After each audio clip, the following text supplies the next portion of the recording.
Hi all, my name is Richard Goddard-Scanlon. I'm the Senior Trainer here at SoloProtect. Training is a key element of the rollout of our products and services within an organisation.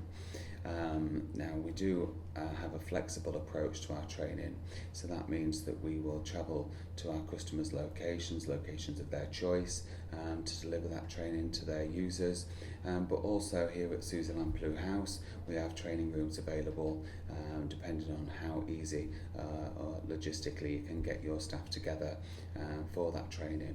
The structure of our training does vary, so we are quite flexible in our approach. So it depends on the message that we need to deliver, but it also depends on the message that our customer does actually want us to deliver as well. That message could be their own risk assessing structure in the workplace, it could be their lone worker policy or PPE, and that's something that we'll always take into consideration and something that we should actively deliver to the group. It could also be their expectation of usage as well versus ours, and we also have our own recommendations depending on the nature of that organisation and what jobs they do. All our trainers hold an educational training qualification, and we have over 14 years experience delivering lone worker training between myself and the team. The different training sessions that we deliver are end user sessions, which tend to last between 90 minutes and 2 hours, and they're designed to train directly to the users of the actual devices or our products that we offer. We've then got a train the trainer session, which is therefore designed to train managers, seniors, anybody that wants to cascade that training down to the users as well. So that is a more detailed session because it's there to give all the knowledge you could possibly need, but you still have our support. That session, including a break, takes about 4.5 hours as well. We then offer teleconferences, Skype sessions, but also we have an online training portal.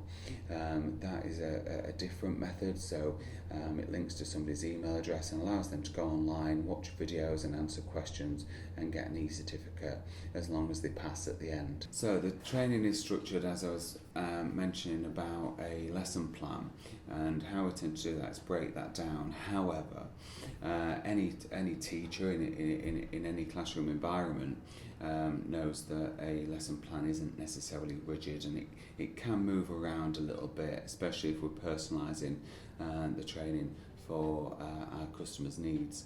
But we tend to start with information about ourselves as an organisation, because the majority of the time the people that we're actually delivering the training to won't have heard of us before. So we like to include some information about ourselves, where we've come from, etc. But also we have links through to the Susan Lamplugh Trust as well, so we do like to include that in our training as some awareness of those links. A main part of the session is actually the risk assessment side, making sure that the delegates really do know what risk they can face out there in their jobs, and yet again that is something that does need personalising to the room, to what sort of job roles the people do that are having the training. And those job roles can vary.